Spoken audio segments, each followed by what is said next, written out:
Good evening. Welcome to all of you. Thank you for being here. My name is Brandon Woodard, and I have the honor of being the Director of Intercultural and International Student Services here. And my pronouns are he, him, and his. This is the third time we're having Anne out to our campuses. The first two times, well, yeah, no, exactly. Trust me. For those of you who have seen Anne, you're really glad that she's back. I wasn't able to see Anne's first presentation because I think we had to bump that one because of a weather-related incident. And so I watched the video.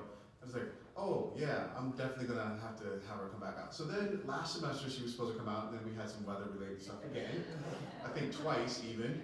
And then she did a tremendous presentation over at St. John's in the Science Center, Pengle, and absolutely amazing then as well. And so we really like Anne. What I've also found though, looking at the evaluations, people who attend Anne's presentations really like Anne too. This evening we are fortunate to have her talking about this particular topic. She's been doing this for a long time, and we had a great conversation at dinner, and what I really came away with is that one of the tremendous assets that she brings to our community is she's got a wealth of stories. Lots and lots of real life examples of this stuff in action when it works well and when it doesn't work so well. So we're really glad to have her back. I'm thinking that we may keep having her back. That she kind of likes it here. So we'll make that work. But before we begin, I'd like to encourage you, if you haven't done so already, please take about 1 minute to meet the folks at your table and share one thing that you're hoping to get out of tonight's presentation, and then we'll go straight to her. So I'll give you 1 minute and then we'll get to it. So friends, colleagues, fellow learners, and community members, please help me give a very Benedictine welcome to Anne Phibbs.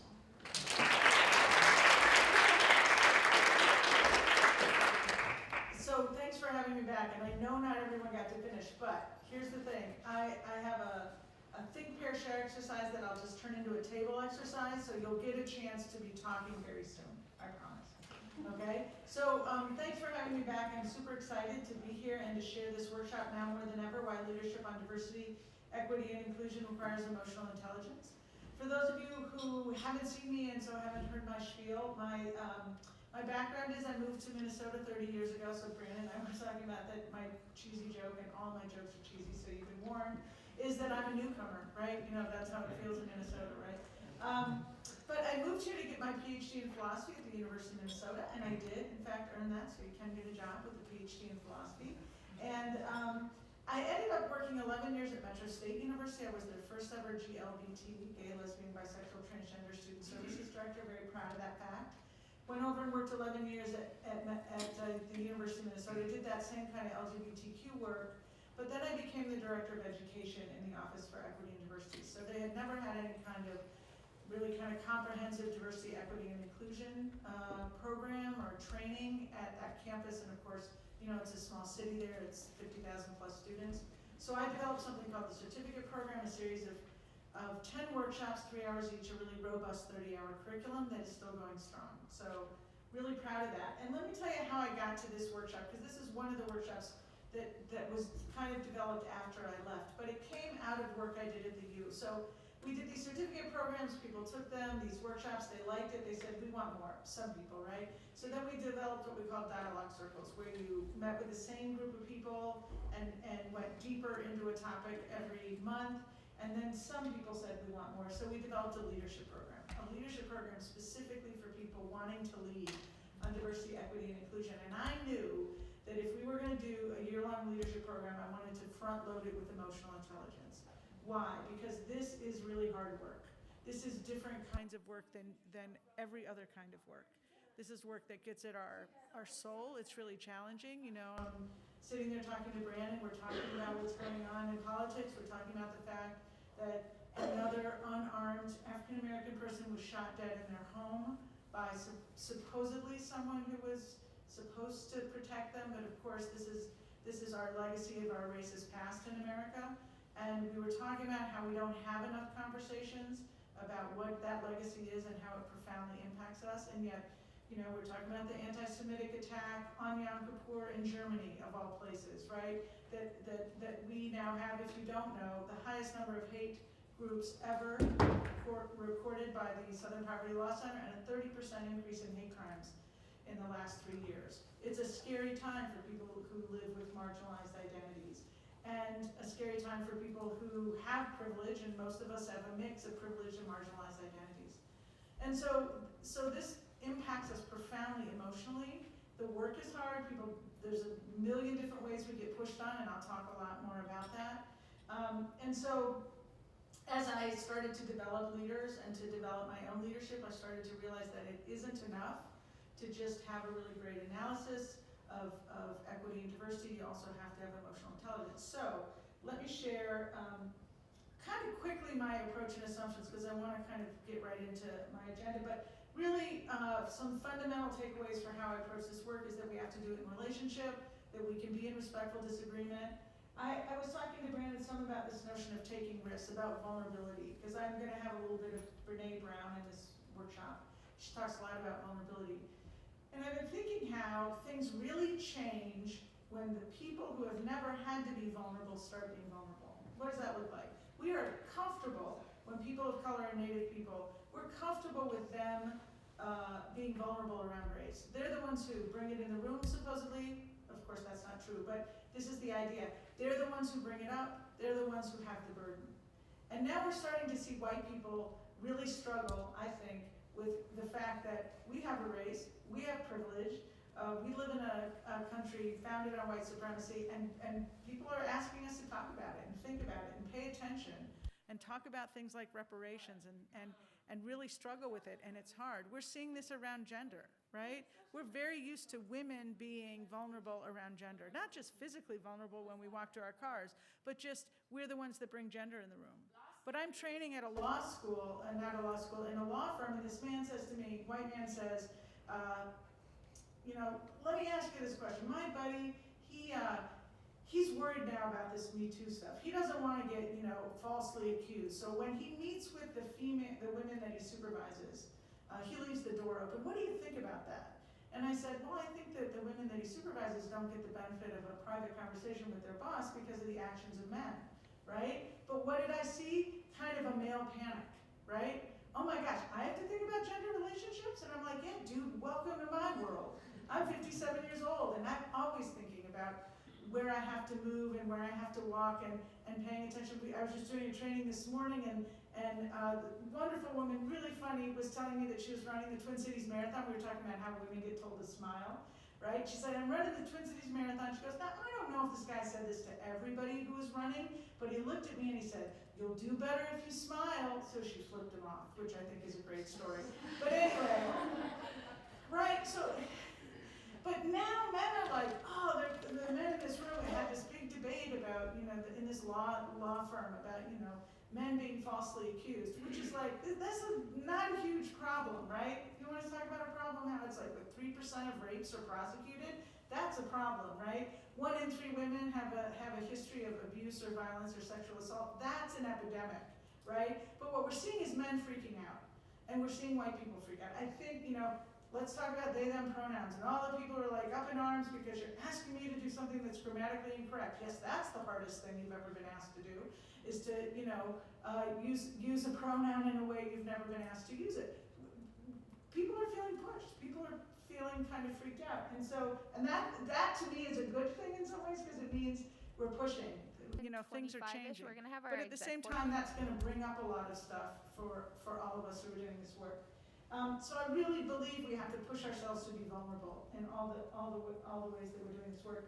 It's okay to make mistakes. This is not about being perfect. It's lifelong work. It's not about being the year of diversity. It's always about our social identities, our race, our class, our gender, our sexual orientation. But it's always about what we do with it. So I may have white privilege, but what am I going to do with it? Am I going to work to be actively anti-racist? And there's no silver bullet. So I want to share with you, I'm going to get you talking first about your own experiences, but then I'm going to share with you something that has perhaps the kind of worst name ever, which is my three-legged stool model of leadership on diversity, equity, inclusion. I can't come up with a better image, and I really need to.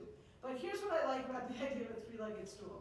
You ever tried to balance on a three-legged stool? Every leg really matters, doesn't it? Every part of this really matters. And I think there are three central components to leading on diversity, equity, and inclusion. The first is you have to have an understanding and awareness of your own and others' social identities.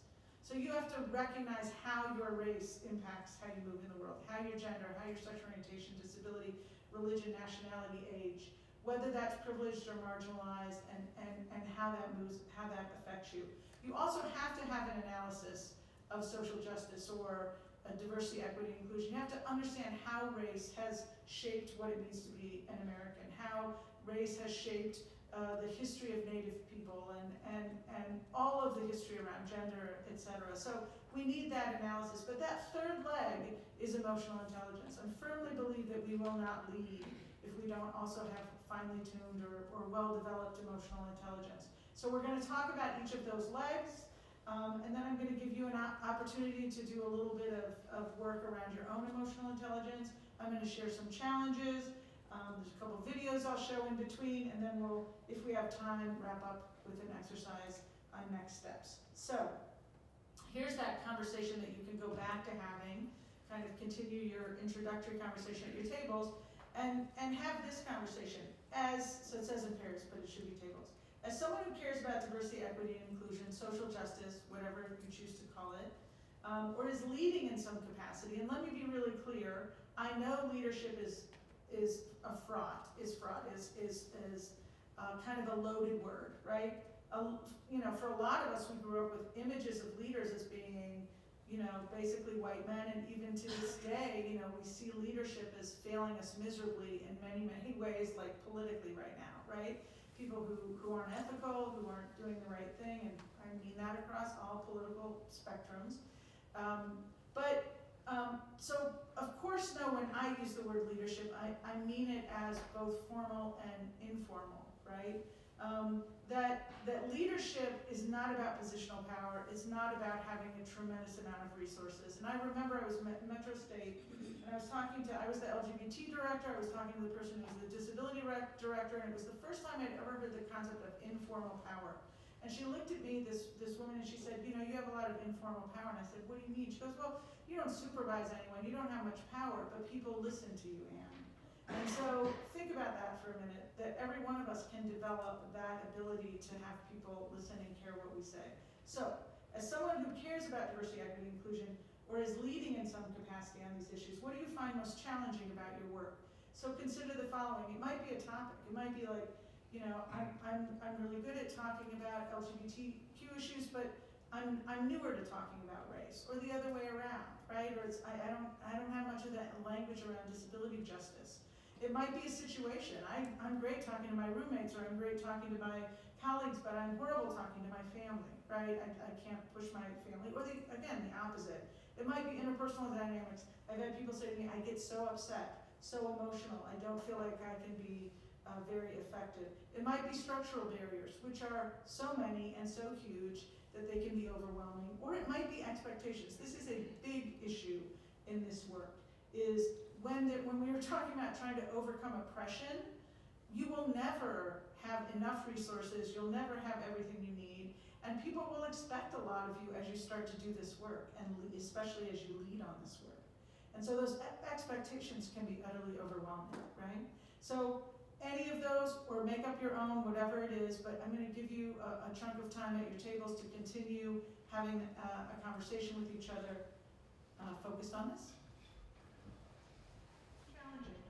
What'd you talk about? Yeah? The power of language.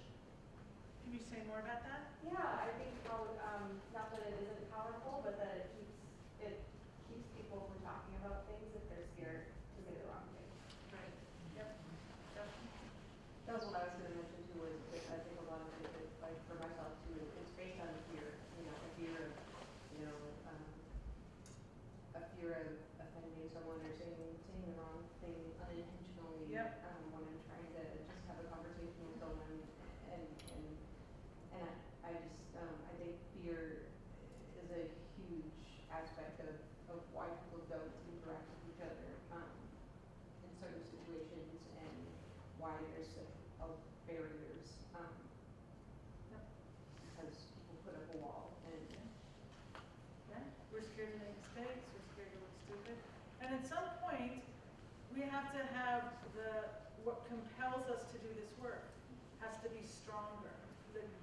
What compels us, which is really, it's injustice, it's inequity, things being hurtful and painful that don't need to be, right? The fact that the federal government now says it's fine if physicians and healthcare workers discriminate against people because they're transgender. This is absurd. This is horrible. This is morally wrong. That's got to compel us to start talking about this stuff, even if people think we're a know-it-all, even if people get mad at us, even if we do it wrong and someone calls us out or calls us in, right? So that's part of the leader too, right? The ally's gonna do what they need to do in that moment. The leader's always gonna take that larger view and be thinking strategically. You know, who needs to be involved? How do I pull people in? How do I educate other people? How do I educate myself? How do I keep myself in this, right? And how do I push past the fear? Because we all have it. But it is kind of like, you're teaching your kid to ride a bike, and your kid falls off the bike and skins their knee. You don't say, well, you're hurt, don't get back on that bike. We say, get back on the bike. It will get better. We need to say that about talking about race, talking about these issues. You will get better at it. You will survive. No one ever died, especially if they're white, from talking about race. For those of us with white privilege, right? So that's part of it, is that actually it's nowhere near as dangerous for those of us with privilege, right? So men may be nervous about talking about sexual violence and harassment, but the fact of the matter is they're not at risk. White people really aren't at risk for talking about race. Not at the kind of risk that people of color live with every day, right? White people are not at risk of being shot inside their homes by a police officer when their neighbor calls on them. I don't believe. You can push back on me, but I just don't think that's who's at risk. So we have to kind of remember that and be like, okay, of course I'm going to be uncomfortable. Of course I'm going to be nervous, right? That's true about any time I learn something new. But thanks for saying that. What else? What else is a challenge? Yeah. You mentioned vulnerability. Vulnerability, Being yeah. vulnerable, I think a lot of that comes with trust. Yep. And with the perception of how people view us, particularly like your skin color. Yeah. I am like a person of color, so I would say a lot of students of color feel more comfortable talking to me about issues or experiences that they do have to understand.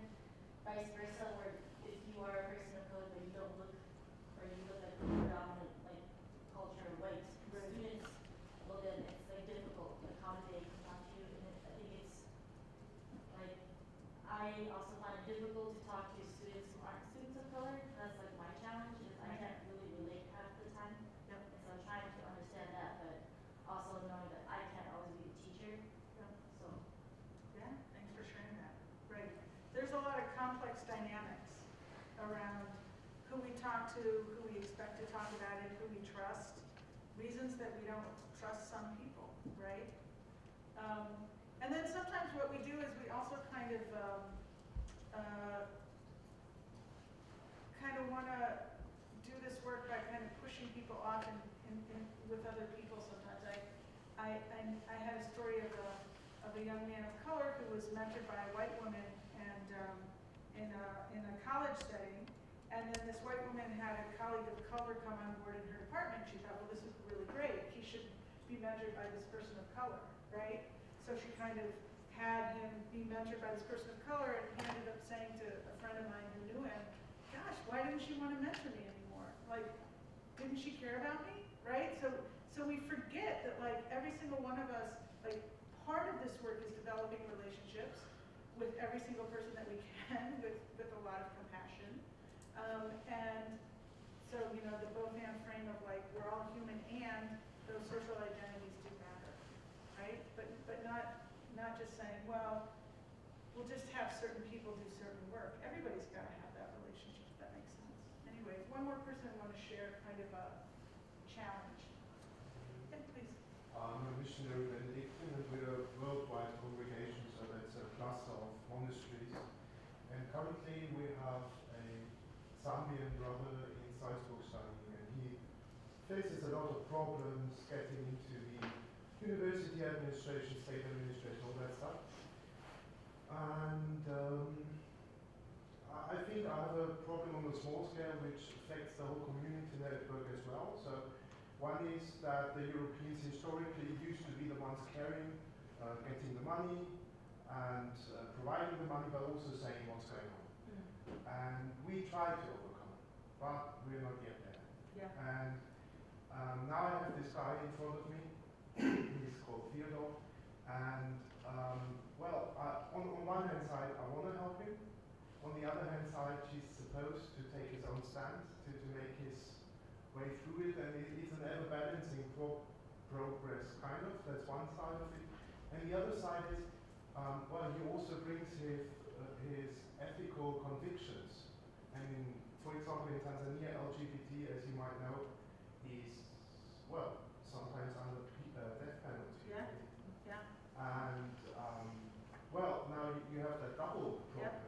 So I don't want to be the colonialist, the European telling the African what to do. Yeah. On the one hand side, but on the other hand side, sometimes he's got stories which I can't just let stand for themselves, because Yeah. I need to say something, and that's an ever-balancing process. Yeah, no, thank you. It sounds complex. And I love the way you talk about ever balancing, because that is so much of this work, right? And sometimes, and this work needs to be, we need to have a lens that sees it, a lens that sees how complex and nuanced this work is, instead of simplistic. And simplistic is, I just always support someone, or I never, for example, I have talked to colleagues of color who are like, why won't white people give me feedback, right? Why don't I get feedback? I see my white colleagues getting feedback, but I don't get feedback because my white superiors don't want to tell me I'm doing anything wrong. And guess what? That's not helping me, right? It's that way that racism works in another way of kind of like, let's not say anything negative to someone. Well, that's not, again, the both and frame. I love this great poem by Pat Parker, who's the African-American lesbian poet. She says, "First, remember that I'm black.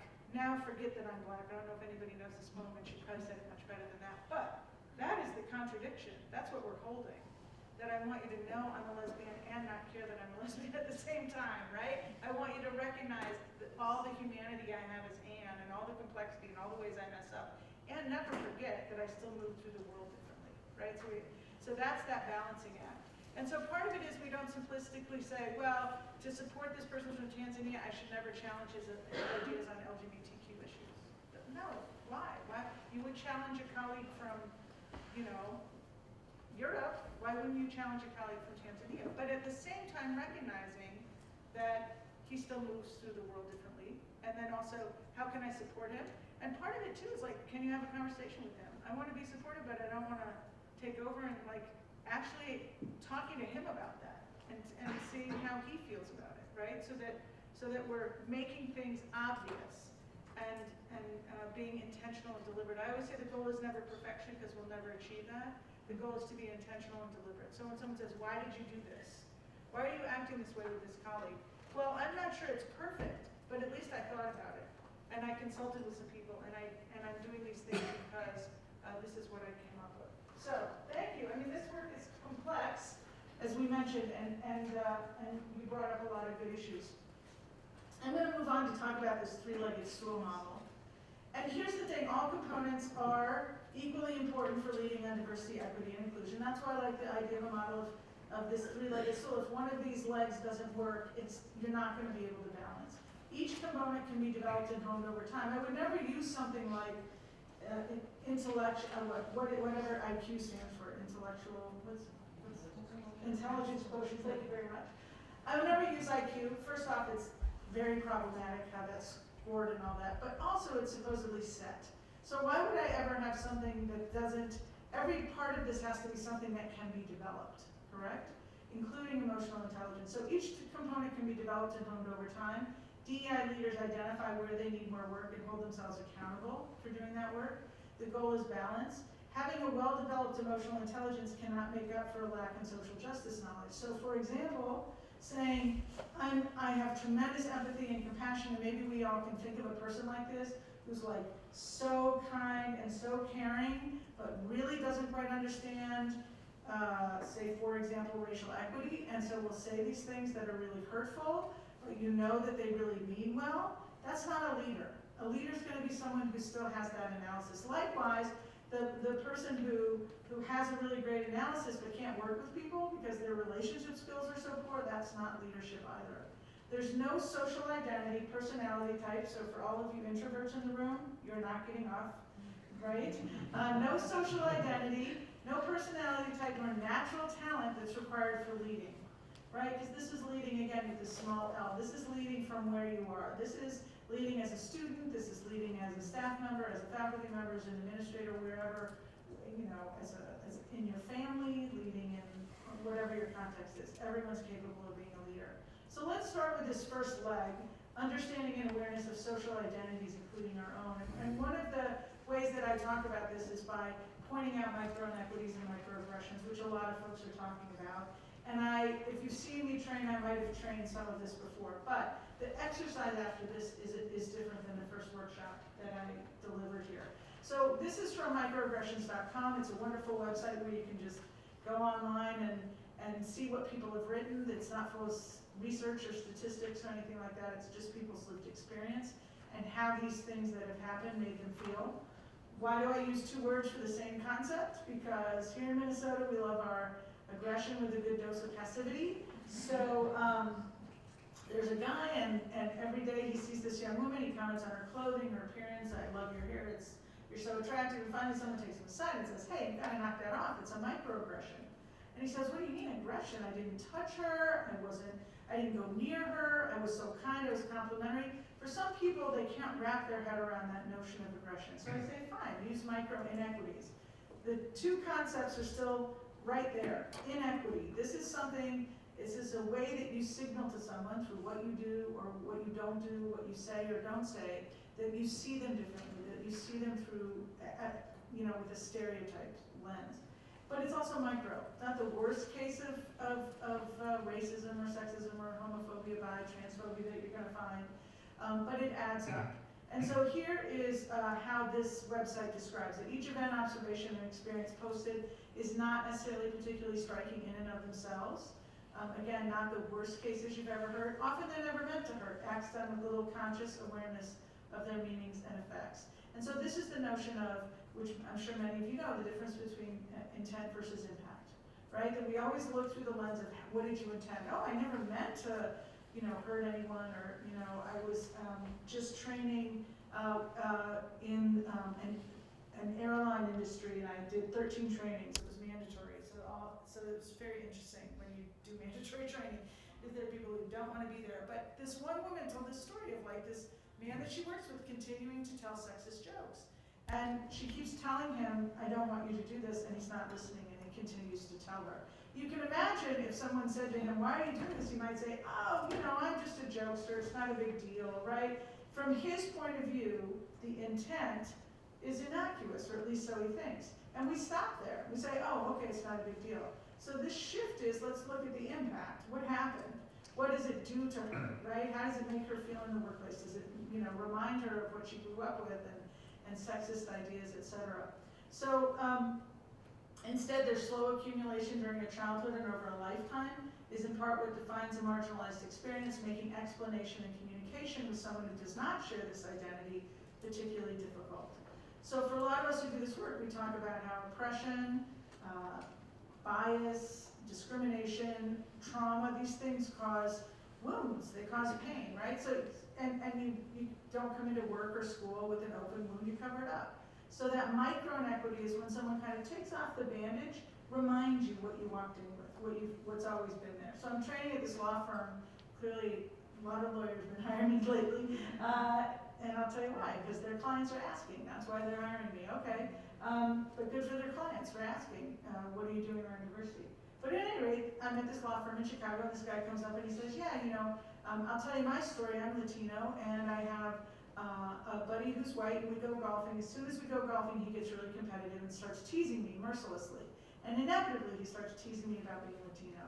And using my image, he says, it's not just like he takes off the bandage, it's like he's putting his finger in my wound. And I said to him, you gotta knock it off, and my buddy's like, what's the big deal? I tease you about everything. And he said, yeah, but this is really old, it's what I grew up with, it's really deep, and it really hurts. So, to his credit, his friend did stop. But that's part of it, is that if we see it as the individual act, we don't see how this is really connected back to messages that marginalized folks have been receiving their whole lives. So here's some that I pulled from the website that I'll just share. Maybe you should consider a completely different career path. My workplace, after I requested disability accommodations, made me feel like professional success isn't an option if you're disabled. Coworker, so you were born and raised here in me? Yeah, coworker, and you're still Muslim? At my first day of training at a new job, where he was trying to explain that Islam has too many rules for an American to follow. It makes me feel sad to have to deal with more determined ignorance of Islam.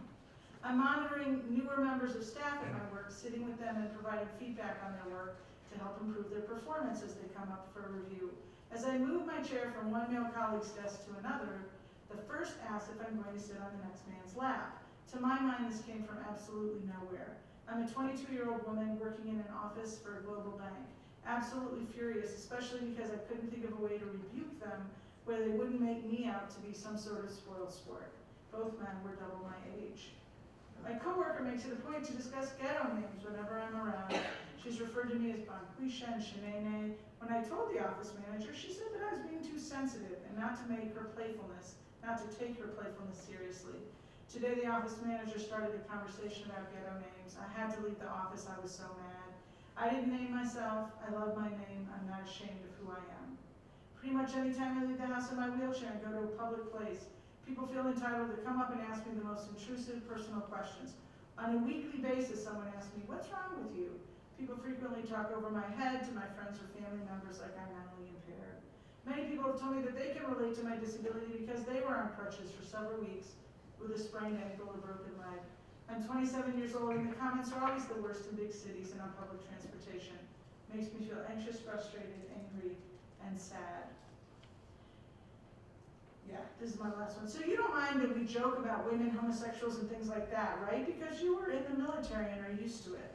My boss calling me into his office after an afternoon of banter between the men in my all-male office. Are you a man or a woman? Repeatedly, everywhere. I'm an Asian woman. Whenever there's another Asian woman in my workplace, I inevitably get called by her name multiple times a day. One day, my white colleague told me, you should realize how hard this is for me and stop caring so much, after calling me the other Asian girl's name, saying, I'm trying, and you know it's not racist, doesn't help when you're not trying, and it is racist. So typically, when I do my introductory workshop, I ask people to just have a conversation about what it means to if they've ever experienced or witnessed a microaggression. But I want to take it kind of to the next level, to think about what it means to be a leader, because I will tell you, I really believe this, the core of leading on diversity, equity, and inclusion is education, is being willing to be in those conversations where you are reframing things for people.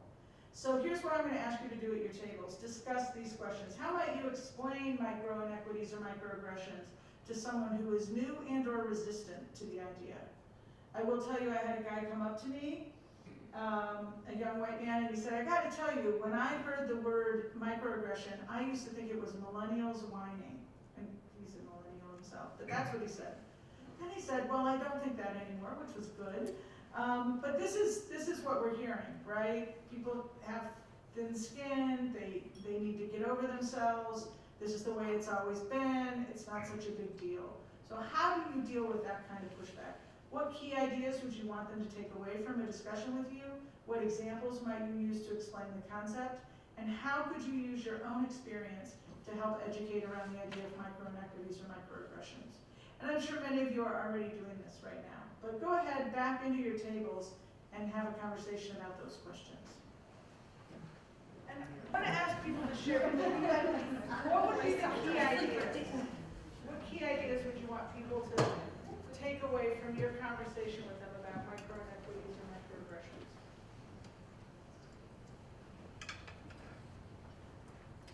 things that can be helpful when you're having conversations with people that have a sense of what are the things I want to make sure they understand. I can't guarantee they're going to care or that they're going to follow it, but at least I know where I'm trying to get across. Yeah. So one of the things we talked about was the idea that when you're talking to someone about microaggressions, they might go, well, what do you mean I only made one comment? Not understanding that microaggressions are smaller incidents that build up over time. Yep. And so your one comment might only be one comment to you, but the person receiving it might have had the same big, 100 times the last week. Yep, exactly. That's a great key idea. That it's cumulative and that it might have seemed like a very small thing for you, but a big thing for them. Really, really key idea about this. Right? Yeah, thank you. Someone else? Yeah. So I didn't share in that discussion, but I'd like to share like my key takeaways from what I heard from my table members. So I really liked your example of just using how microaggression is a reminder that you're not enough. And that's something everyone can relate with on whatever level that may be, or in whatever way that may be. So I think it's a really good way to explain it in a situation. And also understanding that with microaggression comes a really dynamic and constantly shifting impacts from your privilege and what you hold as your privileges or what privileges you don't have, and that those privileges can be the blinders in situations where microaggressions occur. Right. Absolutely. Yeah. I like that idea a lot, that it's a reminder that you're not enough. Yeah, raise your hand if you really need any of those, right? You don't need those. You don't need those reminders. No, thank you, right? And they add up, and yeah, and we think we know people's lives. We don't begin to know what people are living with. So being really careful with each other, right? Yeah. Someone over here. One of the things that came up at our table that I thought was very interesting, we don't have an answer for it, right? Yeah. But how, from the context of leaders, how do you teach and correct and maybe educate without them backing into the space of fear of that, like, well, then I can't say anything, right? Like, so Right. how do you correct them? And I was going to say, I mean, the couple of times I've had to do it, I don't actually use the word microaggression, Yeah. right? I just correct Yeah. the instance. You don't say, oh, sit down, I want to tell you about your microaggression. And again, who knows? We don't have the answer to that, but Yes. it's interesting and very delicate. It is. Sure. Sure. Yeah, and there's nothing to keep someone from saying, oh my gosh, I just said something nice to someone, and what's your name? Annie? Annie just like attacked me, right? There's nothing to keep someone from doing that. So we can do the best we can to kind of speak from our truth and to be caring and compassionate. But my wife is a psychologist and in private practice, so she holds a lot of people's pain, and she had gone to a workshop on compassion fatigue. And she came home and she said, it was really interesting. The trainer said this interesting thing, Ann. He said, the outcome of your work is none of your business. And I said, that's the dumbest thing I ever heard. What are you talking about? That's why I do it. We do the work to get the outcome. And she said, yeah, but you have no control of the outcome of your work. No control whatsoever. And it's when we try to control that we get messed up. I used to have people come in and say, into these certificate workshops at the youth, they'd say, where are all the white men? As if we had white men in the room they would save us. That's always what I felt like. And I said, well, let me be clear. I wish every person was in my room. I want to train everyone. But be careful in thinking that if just certain things happen, that will kind of save us. The people who will make change are the people who show up. So value them when they show up, right? But sometimes what we do is we focus on what we didn't do. We didn't convince this person. We didn't get that guy in the door. I once was doing a workshop and it was, voluntary. It was over at the U of M, and this faculty member said, there's some white male faculty and they never come to this stuff, and she was really focused on that. And what was sad was she wasn't focused on the fact that we had to get extra chairs because there were so many people who did want to come. It was actually a discussion about race that was on the day that Starbucks was holding its discussion, which I thought was an interesting thing to do. And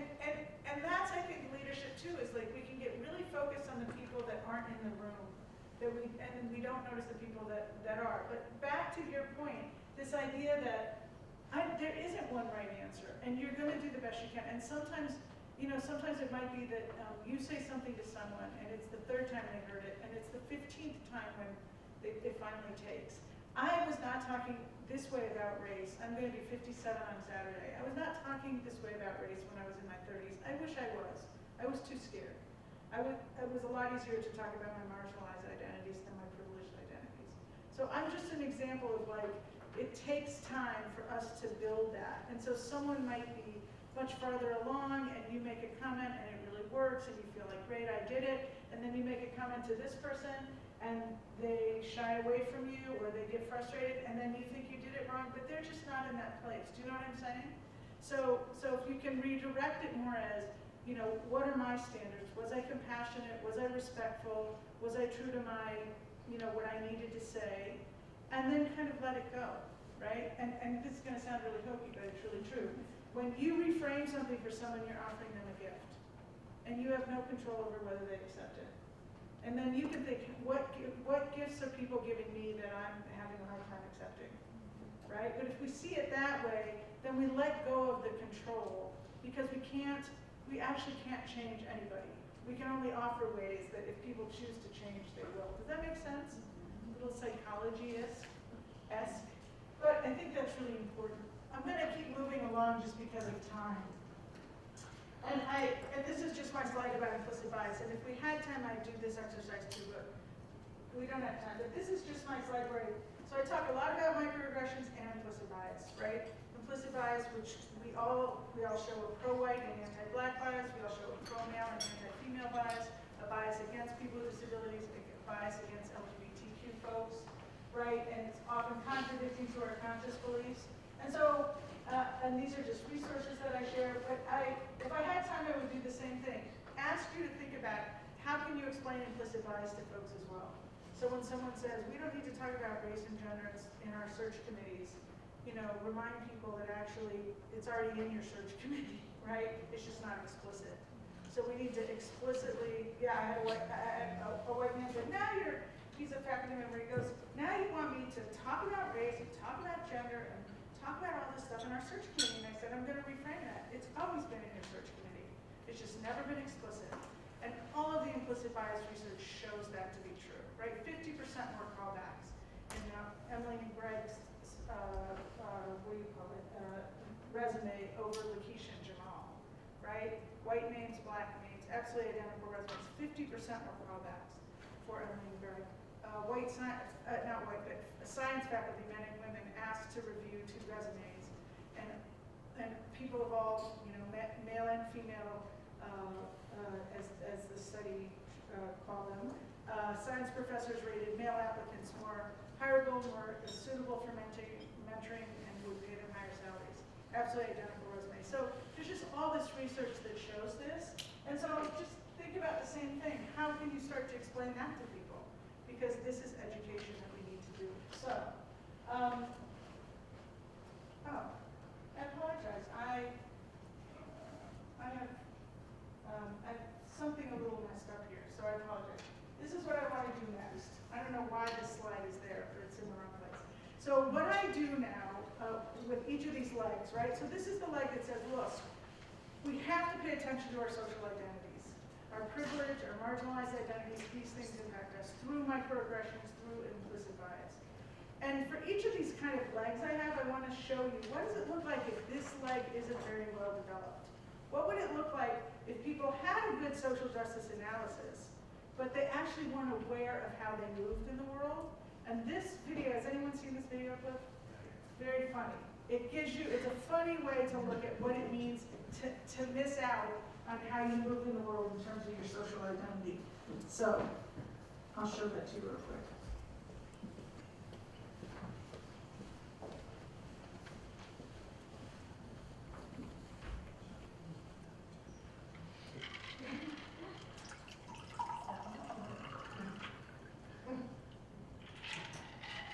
Well, let's see if it'll play. I can't do the full screen.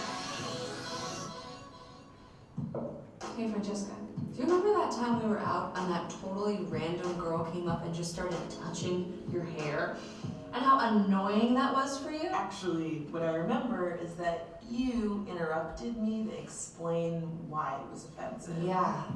Oh, that was awesome. I love that you want to speak up for me, but I don't really need you to explain racism for me. That's this thing called White-splaining. It's when a white person explains why something is offensive to a person of color. It's considered super condescending. Thanks, but again, you don't need to tell me How she feels, Brad. Trying to give people of color permission for how they can or should feel is treating them like children. It's like when a man is... Mansplaining? I'll take this one. Stop. You all need to realize that White people can't decide what is and what isn't Did racist. you just come into our apartment just to correct me? It's cool. I grew up in a diverse neighborhood, so I know your struggles. I don't think that you do, and that's... Really patronizing. She doesn't need you to tell her about her experience. Who are you, and how did you get in here? Don't mind me. I teach African American stuff. I'm here wherever the needy need me. I was actually in Ferguson last week. It was in Baltimore. Either way, that's... Not the point. Let me take this one. While it's important to empathize with the struggles that minorities can have, that doesn't mean that you can speak for them. Or take it off for that matter. Excuse me, I have the talking stick. I also watched 12 Years a Slave. I saw the Django Unchained. Have you seen The Wire? Ta-Nehisi Coates. Stop! Okay, I realize that you all mean well, but you're actually doing the wrong thing by hijacking the conversation. It's also arrogant to assume that you know what it's... Right, to be... Person of color, How they? Feel. Stop! Don't you see what this is? Don't you see what's going on here? It's called white-splaining. I recently learned about it from some sources that I trust, and honestly, I wouldn't put up with it if I were you. I don't even know what to say right now.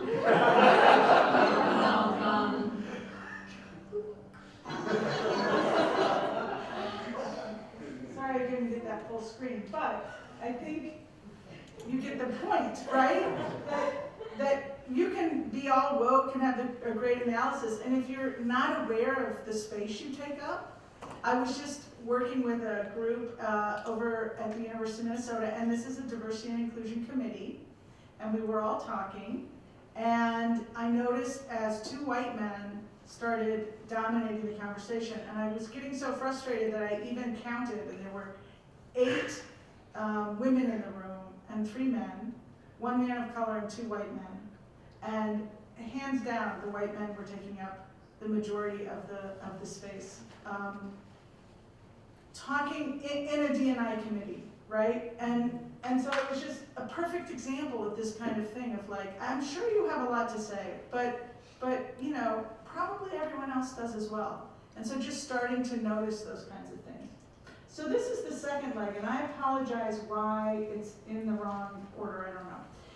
Obviously, I made a mistake, that's why. But this is the second leg, and it's the one I'm going to deal with the least, because I think this is probably what a lot of you know, but this leg is important. Again, it's not enough to just know that you have some privilege or to know how you move in the world. It helps to really have an analysis to understand about structural oppression, whether that's sexism or racism or ableism, whatever it is. And so this is just where I talk about how, you know, anyone can be biased and prejudiced, but it's when we add in institutional power that we get oppression. And this is a kind of well-known quote in social justice circles from some Aboriginal activists in Australia in the 60s. If you've come here to help me, you're wasting our time. But if you've come because your liberation is bound up with mine, then let's work together. So moving past that notion of I'm an ally because I want to save you or help you to more like my humanity depends on everyone's humanity, right? And so here's my example of what I think it looks like when people don't have this analysis. So again, this is the second leg of the stool. You need to have this analysis. What does it look like if you don't have it? And I'm going to show 2 studies that to me show some pushback that we're getting, particularly around race, that show that not all Americans have the analysis they need. So this is from National Public Radio, Robert Wood Johnson Foundation, Harvard School of Public Health. They surveyed over 3,400 Americans. 902 of them were white. 55% of the white respondents said they believe discrimination against white people exists in the US today. It may be that there's discrimination, but actually if you look at, if you don't know, Minnesota has some of the worst racial disparities in the country. And whether it's healthcare, housing, employment, education, and every one of those indicators, white Minnesotans are on the top, and Minnesotans of color and Native Minnesotans are on the bottom. So there's just not a lot of evidence that we have a problem with discrimination toward white people. And yet, over half of these white folks thought that only 19% could point to something they felt they had been discriminated against. And if you think, well, maybe that's just older people, this is from January 2018, MTV Public Religion Research Institute poll of 15 to 24-year-olds found that 43% of young white men say discrimination against whites is as serious a problem as discrimination against other groups. Again, I don't think there's evidence of that. 29% of young white women say it, and look, almost half of young white men believe efforts to increase diversity, that's what Brandon's doing every day, that's what I'm doing every day, will harm white people. So, I mean, I think this is a big problem. I think it means we need much more of a conversation about our racial demographics, that we will become what is called minority white, but really is majority people of color and Native people by 2045 in this country. But if you look at children, it's next year. And if you look at people, students age 18 to 27, it happens in less than 10 years. And I think this is causing a lot of concern on the part of white people, and we have to have conversations about it. So we can't just assume that everyone has the kind of analysis they need. So let's move to the third leg. Let's talk about emotional intelligence. And I'm going to start with what it looks like if you don't have emotional intelligence. So when leg 3 isn't working, have you ever, don't shout out any names while I read this, have you ever met someone who was interesting but didn't know when to stop talking and never asked you a single question?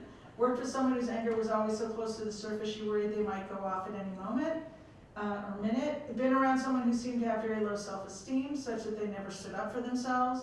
Worked with someone who took credit for others' work, never apologized even when wrong or acted like a bully? And interacted with someone who made mountains out of molehills, panicked at the slightest problem, or had a negative attitude toward just about everything? If you've ever worked with anyone like that, you know it's very challenging. And this is someone who does not have well-developed emotional intelligence. And my experience with emotional intelligence, I'll never forget, I was at Metro State University, this is like 20 plus years ago, and I met a woman who was really, really smart, really a big ally to the LGBTQ community, so we worked closely together. And she made everyone mad. She had no relational skills, right? She was one of those people, she was very smart, but she worked with students, and if they didn't turn their paperwork in on time, she worked in students' activities. I'm not outing her, she's been long gone. She would give it back to them, and she just very hard to work with. And it was one of the first times I realized that it's not enough to be smart and it's not enough to be right. That you can be smart and you can be right, and if you cannot relate to people, if you cannot have authentic relationships, you won't lead. You really won't lead. So let's talk about emotional intelligence. It was kind of coined, made popularized by Dan Goleman in his 1995 book, and it's really quite simple. It's the ability to recognize, understand, and manage our own emotions, which actually sounds much easier than it is to manage our emotions. Sometimes we don't do that very well.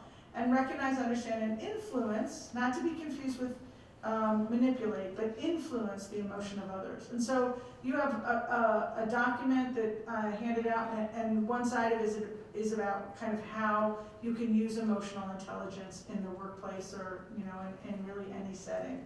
But I love this image because it kind of shows it all around this little brain. It shows the different components of emotional intelligence. So the top 3 circles are about how we understand ourselves. So we start with self-awareness, right? Do we understand what we feel? Which seems, again, so obvious, right? Self-evident. But occasionally I'll be like living with my partner, who I already told you is a psychologist, and she'll be like, you seem kind of angry. No, I'm not. No, I'm not. This is me. I'm just going to do more things over here really quickly, right? And she's like, really? Because you seem kind of mad. No, right? If you've ever had that kind of interaction where someone is pointing out to you that you actually have feelings you're really not acknowledging, right? You seem resentful. you seem sad. No, we find other ways to push it away. So actually self-awareness is a skill, to be able to actually notice, particularly if we've been raised with trauma, if we've been raised with abuse, if we've been raised in some hard family situations. Might have been a lot of ways that we weren't taught to pay attention to our feelings. But once we know what they are, then we have self-regulation. So now I know I'm mad, and I have to go into that meeting, and I'm mad at my supervisor. Now I have to go into that meeting with my supervisor. What am I going to do with my anger? Am I going to let it out? Am I going to talk about it? Am I going to distance myself? And then how am I going to motivate myself to keep going and to move forward in the ways that I want to move forward? And then the bottom two circles are how we relate to other people. So obviously empathy and compassion, and also social skills. And one of the people who, probably a lot of you know, Brene Brown, who has one of the top watched TED Talks ever and has a new special on Netflix that I highly recommend. She talks some about equity and diversity. But she's a social work professor who talks a lot about how being vulnerable is connected to living kind of a wholehearted life, right? But in these clips, what I love about this, whatever the RSA, Royal Society for the Encouragement, blah, blah, blah. Anyway, this group takes audio clips and animates them. So I have 2 animated clips that point out 2 really key concepts in emotional intelligence, the concept of empathy and the concept of blame. So we'll just watch those. And I hope I can. Yeah, doesn't want to do the full screen. Oh well. Try the one to the left. This one.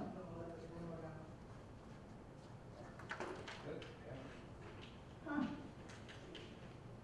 Doesn't want to do it. Oh well. Sorry about that. So what is empathy, and why is it very different than sympathy?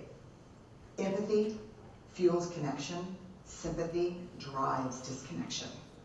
Empathy, it's very interesting. Teresa Wiseman is a nursing scholar who studied professions, very diverse professions where empathy is relevant, and came up with 4 qualities of empathy.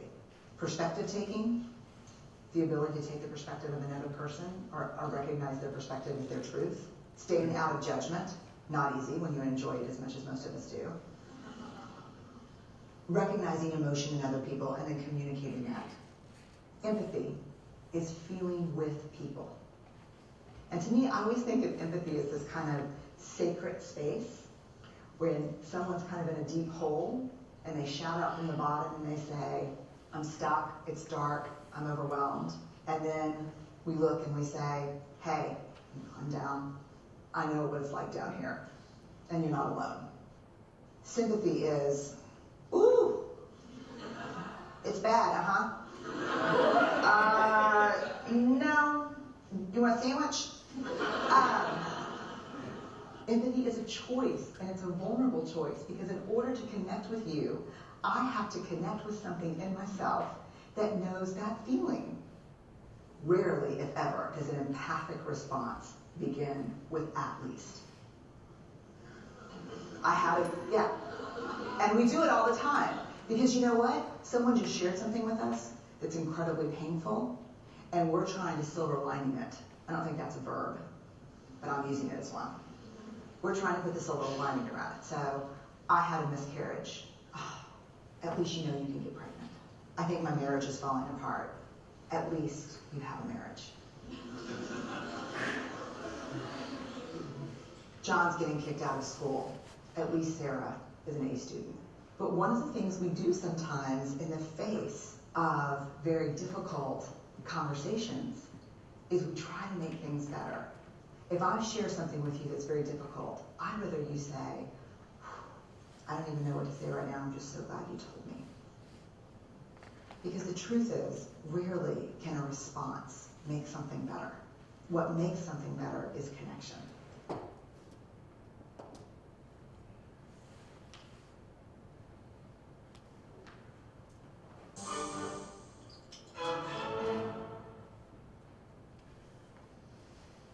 How many of you are blamers? How many of you, when something goes wrong, the first thing you want to know is whose fault it is? Hi, my name is Brene. I'm a blamer. Let me just tell you this quick story. So this is a couple of years ago when I first realized the magnitude to which I blame. I'm in my house, I'm on white slacks and a pink sweater set, and I'm drinking a cup of coffee in my kitchen. It's a full cup of coffee. I drop it on the tile floor. It goes into a million pieces, splashes up all over me. And a millisecond after it hit the floor, right out of my mouth is this: damn you, Steve. Because let me tell you how fast this works for me. So Steve plays water polo with a group of friends, and the night before he went to go play water polo. And I said, hey, make sure you come back at 10, because you can never fall asleep into your home. And he got back like at 10:30. And so I went to bed a little bit later than I thought. Ergo, my second cup of coffee that I probably would not be having had he come home when we discussed. Therefore, and so the rest of the story is I'm cleaning up the kitchen. Steve calls, caller ID. I'm like, hey. He's like, hey, what's going on, babe? What's going on? So I'll tell you exactly what's going on. I'm cleaning up the coffee that spilled all like dial tone. Because he knows. How many of you go to that place when something bad happens, the first thing you want to know is whose fault is it? I'd rather it be my fault than no one's fault. Because why? Why? Because it gives us some semblance of control. But here, if you enjoy blaming, this is where you should stick your fingers in your ear and do the na-na-na-na thing, because I'm getting ready to ruin it for you. Because here's what we know from the research. Blame is simply the discharging of discomfort and pain. It has an inverse relationship with accountability. Accountability, by definition, is a vulnerable process. It means me calling you and saying, hey, my feelings are really hurt about this, and talking. It's not blaming. Blaming is simply a way that we discharge anger. People who blame a lot seldom have the tenacity and grit to actually hold people accountable, because we spend all of our energy raging for 15 seconds and figuring out whose fault something is. And blaming is very corrosive in relationships, and it's one of the reasons we miss our opportunities for empathy. Because when something happens and we're hearing a story, we're not really listening. We're in the place where I was, making the connections as quickly as we can about whose fault something was. Isn't that clever, how they animated those? I really appreciate that. So I want to talk a little bit more about emotional intelligence. This is just the model that I was trained on, the EQI 2.0 model. And what they did is take those circles about, self-awareness and kind of reimagine them in a way. So you've got things like self-perception, and it's not just emotional self-awareness, do I know how I feel, but do I have regard for myself? Do I care enough about myself that I'll set limits, that I'll respect my own boundaries, right? And not say yes to everything, for example. And self-actualization, am I really trying to do I have goals that I've set for myself that I'm trying to follow through on? Self-expression, emotional expression, can I, appropriately express my emotions, but can I also be assertive? And can I be someone that people don't walk over, that I can say no when I need to say no? And can I make independent decisions?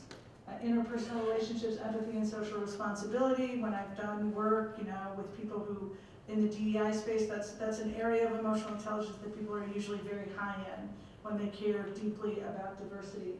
And then we don't always think about it, how much it affects decision-making and stress management. So problem-solving, reality testing, and impulse control. When I had my assessment done by one of the people in the Twin Cities who does a lot of work around emotional intelligence, who taught me, I was really low on reality testing, which is like, is this a good thing to do? Like, I'm kind of a visionary. I love to say, yeah, let's do this. Let's build this, let's have a play in the backyard and we'll get all the pieces, that kind of person.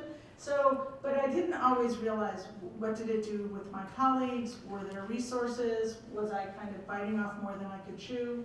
And then you think about stress management, flexibility, stress tolerance, and optimism. And optimism is one of those really complicated things, I think, especially connecting emotional intelligence and DEI work. Because there is a lot of reason not to be optimistic. Am I right? And yet, no one will ever follow a leader who is not at their core, I don't think, at their core optimistic.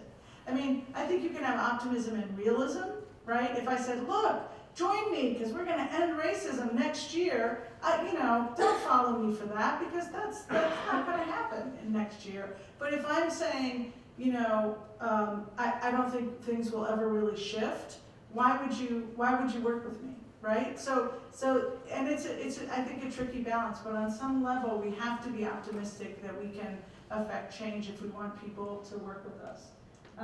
And so here's, again, it's a pair exercise, but if you want to go back and talk in your tables, or if you feel like pairing up, you could do this. But this is the last exercise. Well, I think we may have time for one more, but this is having you take those core perceptions, and when after I go through the questions, I'll go back to that slide and leave it up. But consider the emotional intelligence domains and how they operate in your life. So again, self-perception, self-expression, interpersonal decision-making, and stress management. Which domains are well developed? How can you tell? Which domains could use more development? How can you tell? And I think a really important question in emotional intelligence, have you ever gotten feedback, positive or negative, about any of these domains? How do people perceive you? Because paying attention, you might think you're like the most compassionate, empathetic person in the world, but have people actually given you that feedback? Or do you just think that about yourself, right? I mean, do people ever say, you don't have great impulse control, or sometimes I can't tell what you're feeling, or sometimes you seem angry but you won't talk about it, right? These are ways that we can develop our emotional intelligence. So, I'm thinking it might make sense for this particular exercise to pair up so that people have, and I think, most of these tables, there's 4, 6, yeah, so maybe a group of 3 back there and then another group of 2. But at any rate, no more than 3. Why don't you go ahead? So again, which of these are, so I'm gonna go back to this. Which of these are well developed? Which of these could use more development? And have you ever gotten any feedback, positively or negatively, about any of these domains? Does that make sense? So I just want to see if there's anyone who's willing to share. Did anything kind of pop out through your conversation? Anything kind of seem like, I could see where it could develop that a little bit more.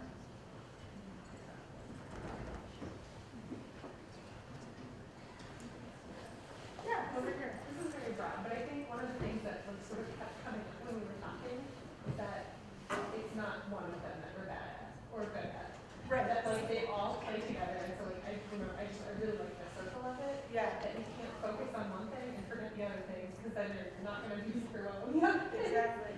And It's all about balance. Right. And it's not that one thing is priority over the other thing either. So. No, absolutely. Right. Yeah. Did you want to share too? I was about to say that, also signing up with yours. For me, in certain situations, I tend to be strong in certain areas, but then lack. So like switches in every situation that I'm in. I may be strong in empathy, but not necessarily strong in my optimism in the moment. And it sometimes switches. I'm very optimistic, but the empathy isn't there. Yeah. It can be contextual. It really can change depending on the situation. Yeah. That many people brought that up to me. Thank you for that comment. That's what I was going to say. So much of that is situational. I have 4 kids. Yeah. Will tell me at any given moment exactly what I don't do well. And they're always right. Indicators, and they'll all be right. Exactly. They say it, but professionally or in social situations, not the same. Right. Yep. Yep. That can be very true. Absolutely. Someone else? Yeah.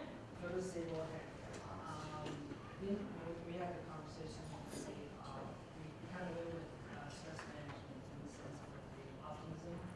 Like, there's a lot of things going on in the sense and you're just kind of trying to stay hopeful, and it gets harder. So, and we came up with a way that, sorry, just to kind of refer back to the video we watched about when we use the brain, it's kind of like outbursting, and how I'm trying to kind of word it, keep it short, assertive part, kind of got to me because from my experience, I think I put my foot down a lot of times and lose that connection in the sense of like maybe stepping back and seeing that that person wasn't like boarding in this manner, something had developed. And when we had that conversation, and it gave me the reader's part, it's so easy to just walk away. Right, right. And when you finally do really get to see, like, for me, I found the benefit of trying to add a little bit more optimism. And it does take a lot of energy. Yeah, it does, right, to stay in that relationship. Yeah, let's face it, blame's it's a lot faster and it's a lot easier, but I love how she points out how blame is, works against accountability, right? And isn't that what we want in these issues? Is we want to hold ourselves and other people accountable for the work that we need to do. So blame is very tempting, but it's also, something that can be very toxic, right? So thank you for sharing. I want to talk over a little bit of what I wrote for some challenges. I want to kind of make the connection between emotional intelligence and what it means to be a leader, because I think, I just want you to know my thinking about why I think we need this. So I think the work of diversity, equity, and inclusion requires emotional risk and vulnerability.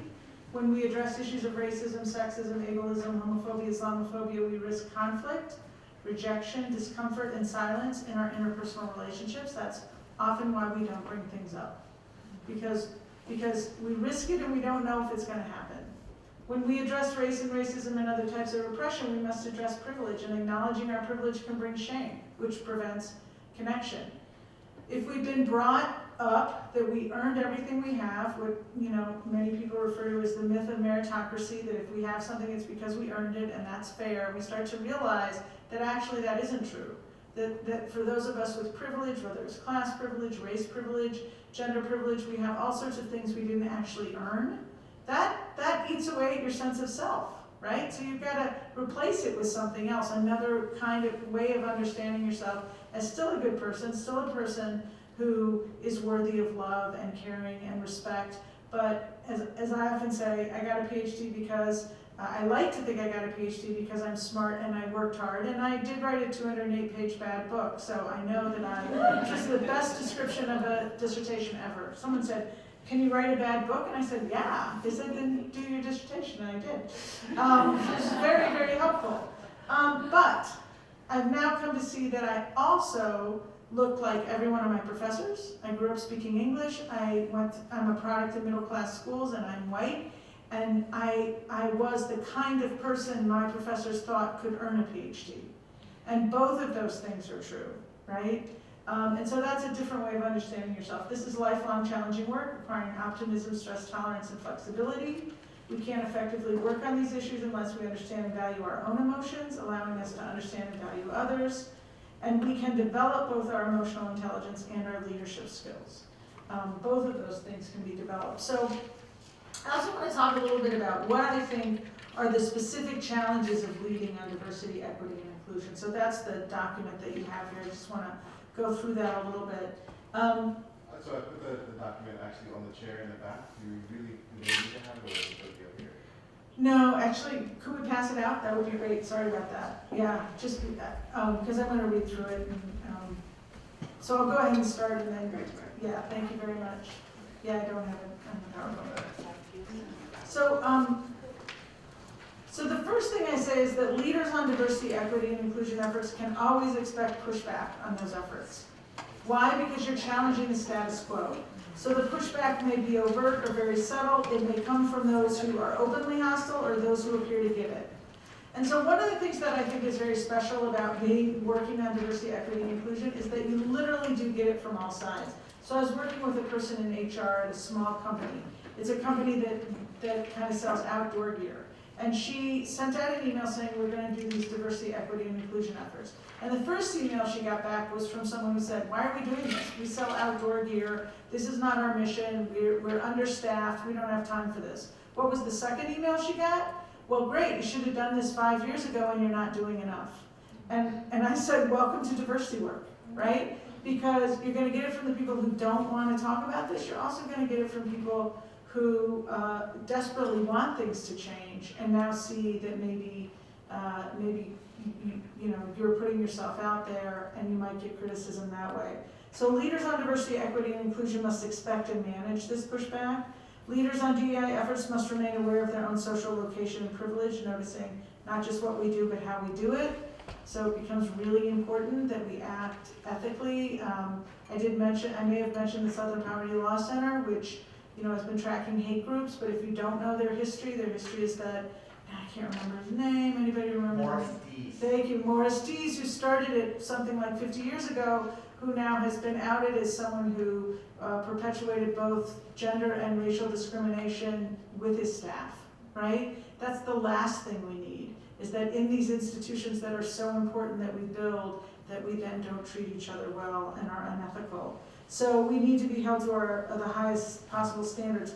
Leaders on DEI efforts can face personal attacks and often have their motives and methods challenged from many sides. They may face personal criticism and lack of support from those with privilege, colleagues who don't want things to change. So I've worked with people who have had people come up and say to them, why are we doing this? Why are you doing this effort? Why do you have this committee? We don't need this here. And that can be hard to hear from a colleague that you may work with in all sorts of other ways, right? And have a perfectly fine working relationship. But now you're asking that you start to talk about these issues. People aren't necessarily going to like it. And leaders may also face direct and indirect criticism and challenges from members of marginalized communities. These challenges and criticisms can be especially painful when we're working so hard to affect change. And this is another way that I think it's very different to do this work. So I'll give an example. I was working as the director of what we then called the GLBTA Programs Office at the U of M. And when I was there, we had gender-inclusive healthcare for staff and faculty, but not for students. And we knew that we needed that for students, but we had to go through student affairs. And so I was working with this particular committee, and I was working with what we called our trans commission. And we would go to these meetings, and there was one particular staff member, a woman who had been there for many, many years, and she was putting up roadblocks. And it was really frustrating. But I knew that her boss, the ultimate boss of this unit, was very supportive. So we decided to do a kind of political, end run around. And I went with my boss at the time to talk to her boss, right? And ultimately, we did get trans-inclusive healthcare for students because of the way we did it. But while we're in the middle of this, I have a young trans woman come to my office who is very distraught. She's very upset. She's a student. She says, I need gender confirmation surgery. It should be available. And I say, yeah, I absolutely agree. We're working really hard on this.